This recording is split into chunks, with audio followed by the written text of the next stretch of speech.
యానం, మనలోకి మనం ప్రయాణం. నడు స్ట్రైట్గా పెట్టామా వెనకాల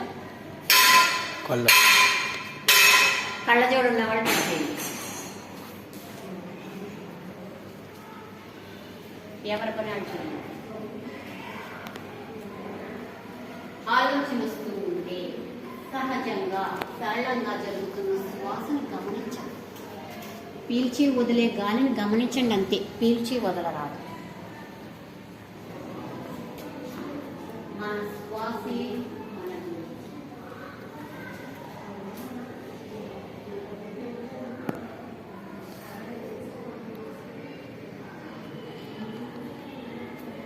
అప్పు దీపు భవ అనగా ఎవరిని వారే ఉద్ధరించుకోవాలి. విద్యుత్ చెప్తున్నారు.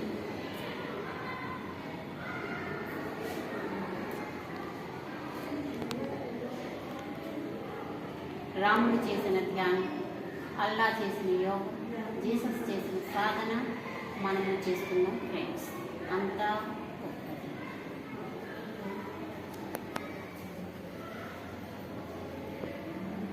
అణువణువు రీఛార్జ్.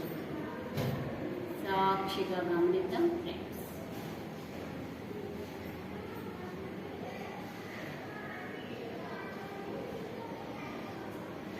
సాధనమున పనులు సమకూరు ధరలు. ఏ పనైనా సాధ్యం కావాలి అంటే సాధనే తప్పనిసరి అంటున్నారు యోగులు.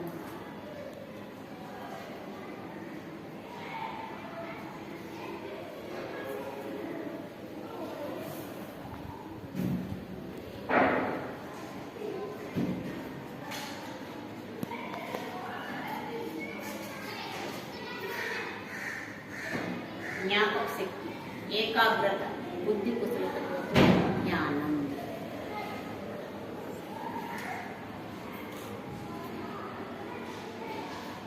ఏ నామము లేదు, ఏ రూపము ఊహించుకోరాదు.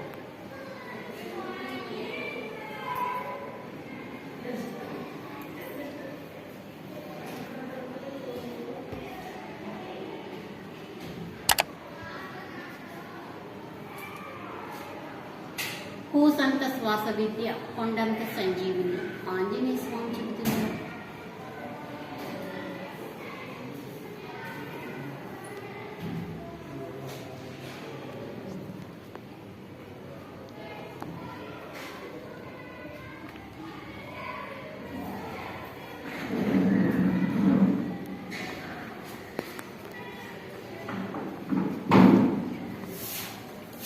మౌనంలోనే మన తెలిసి పనిచేస్తుంది.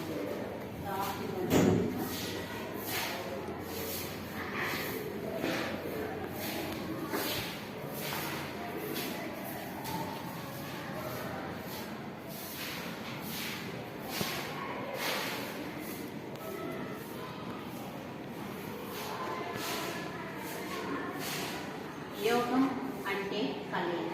మనతో మనం కలిసి యోగం.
ఓకే ఫ్రెండ్స్, రెండు చేతులు రెండు కళ్ళ మీద బోర్లించండి. రఫ్ చేయండి.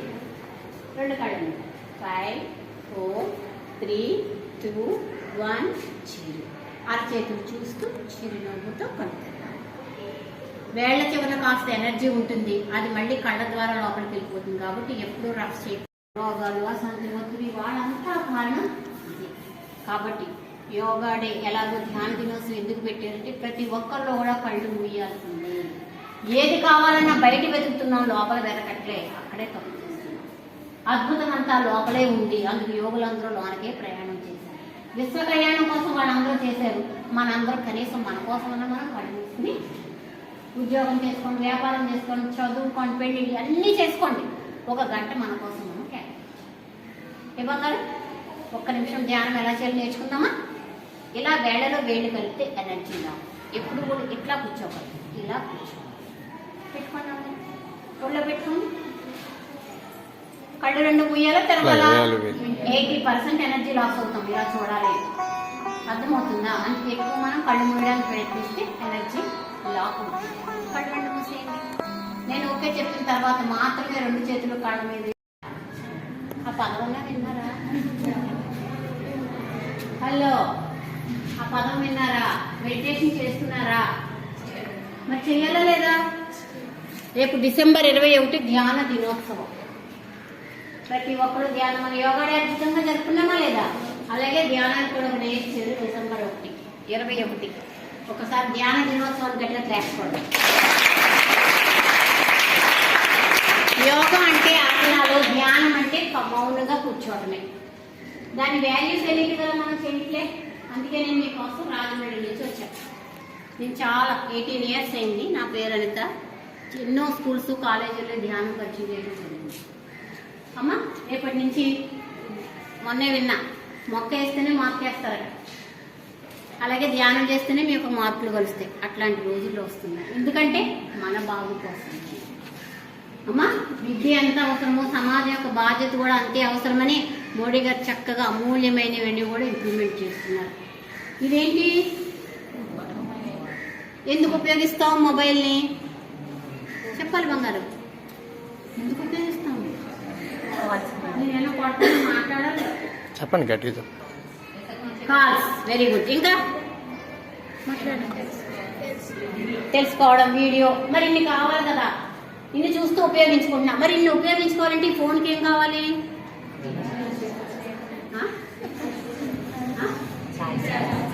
రీఛార్జ్ ఉన్న ఏం కావాలి?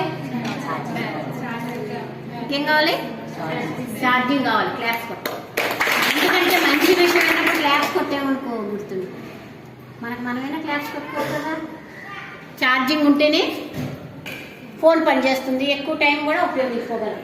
మరి మనం కూడా ఛార్జ్ అవుతున్నాం అంటే మనకి కూడా శక్తి వస్తుంది. ఎలా?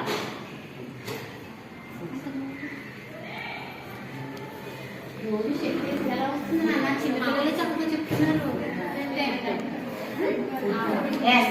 ఫుడ్ ద్వారా వచ్చే ఎనర్జీ 10%. ఎంత? మరి ఒక పూట జ్వరంగా ఉంది, నీరసంగా ఉంది, తినాలనిపిస్తుందా, నిద్రపోవాలనిపిస్తుందా? ఒక పూట నిద్ర లేకపోతే మనం ఉండగలమా? నిద్ర లేని వ్యక్తిని మనం చూసామా? అంటే నిద్ర ద్వారా వచ్చే ప్రాణశక్తి 20%. ఎంతమ్మా? 20%. ఆహారం ద్వారా 10%, నిద్ర ద్వారా 20%. ఇంకా ఎంత కావాలి మనకి? ఎందుకంటే గాఢంగా 8 అవర్స్ నిద్రపోతే వచ్చే ప్రాణశక్తి 20%. ఇప్పుడు 8 అవర్స్ నిద్రపోతున్నామా?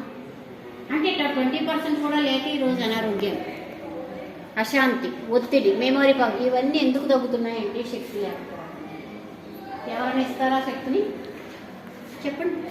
ఏ డాక్టర్ అని ఇస్తాడా? ఏ గురువు అని ఇస్తాడా? ఏ దేవుడు అని ఇస్తాడు? ఎవరికి వాళ్ళే తెచ్చుకోవాలి. ఆ తెచ్చుకునే మార్గమే యోగం, ధ్యానం, తపస్సు, మెడిటేషన్. పేర్లు వేరేనా, సాధన. మరి దాన్ని మనం ఖాళీ లేదనో, అమ్మా నాకు అప్పుడే ఎందుకు లేను, ఏం చేస్తున్నాం? దాన్ని విదేశీయులందరూ చక్కగా ఆచరించి వాళ్ళు ఇక్కడ మళ్ళీ మనకి గుర్తు చేస్తారు. మన వేద భూములు, యోగ భూములు పుట్టి మన యోగాన్ని మనం ఏనన్నా. మరి ఈ ఫోన్ పాయింట్ ఎక్కడ పెడతాం? ఈ ఫోన్ ద్వారా ఫోన్ ఛార్జింగ్ అవుతుందా లేదా? అలాగే మన శరీరంలో కూడా ప్రాణశక్తి తీసుకునే ఒక గుప్త మార్గం ఉంది. మీకు ఎవరికైనా తెలుసు? ప్రాణశక్తి తీసుకునే మార్గం. ఇంకా ఇంకా మాట్లాడు.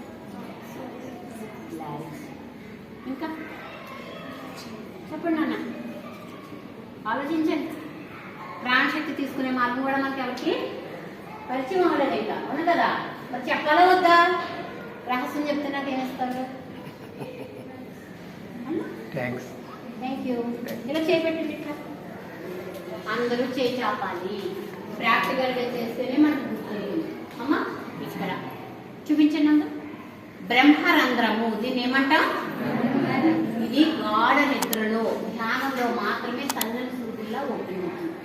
ఏ బంగారం 1,72,000 నాడులు ఉంటాయి. ఇవన్నీ కూడా ఛార్జ్ అవుతాయి. దీన్ని ఏమంటాం అంటే విశ్వమయ ప్రాణశక్తి. ఏమంటాం? విశ్వమయ ప్రాణశక్తి. Cosmic energy. ఏమంటాం? Cosmic energy. ఎవరైతే మెడిటేషన్ చేస్తారో, రీఛార్జ్ అయ్యారో వాళ్ళు ఎప్పుడు కూడా రెసిస్టెన్సీ పవర్గా ఉంటారు. ఏది అనుకుంటే అది జరుగుతుంది, ఏది ఆలోచిస్తే అది జరుగుతుంది. అద్భుతంగా జీవితం, ఆ జీవితం కూడా ఆట. సెన్స్ ఎంత బాగా పనిచేస్తే మీరు రోజు కనీసం 15 minutes మెడిటేషన్ చేస్తే మీరు ఎట్లా ఉంటారు ఆలోచించారా? అంటే సెన్స్ తో కనెక్ట్ అవటమే మెడిటేషన్ అంటే. ఓకే నాన్న, అంతా లోపల ఉంది, మనకు కావాల్సిందంతా, కానీ బయట వెతుకుతున్నాం. ఈ లోపల నుంచి మనం ఏం చేయాలి? ధ్యానం అంటే లోపలికి ప్రయాణం చేస్తే అద్భుతంగా అన్ని విషయాల్లోనూ ముందుంటారు. అందుకే ఇది యోగ విద్య, బ్రహ్మ విద్య, ధ్యానం, మెడిటేషన్, తపస్సు. ఇంతకు మించింది ఉందా? మరి నేర్చుకోవాలా లేదా? మీ అందరికీ గట్టిగా ఒక 5 minutes చేసి ఒక మంచి కథ చెప్పుకుందాం. మర్చిపోయి ఉంటారు కదా, గుర్తు చేసుకుందాం. విషయం తెలియాలంటే ఎప్పుడు చంటి పిల్లోళ్ళలాగే ఉండాలట విషయం దగ్గర. ఓకే ఫ్రెండ్స్, ఒకరికొకరు తగలకూడదు. కింద కూర్చున్న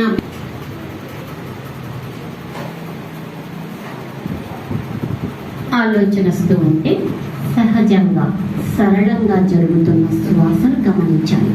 అంటే పీల్చి వదిలే గాలిని గమనించండి.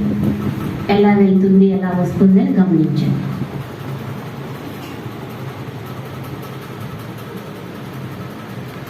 మన శ్వాసే మన గురువు.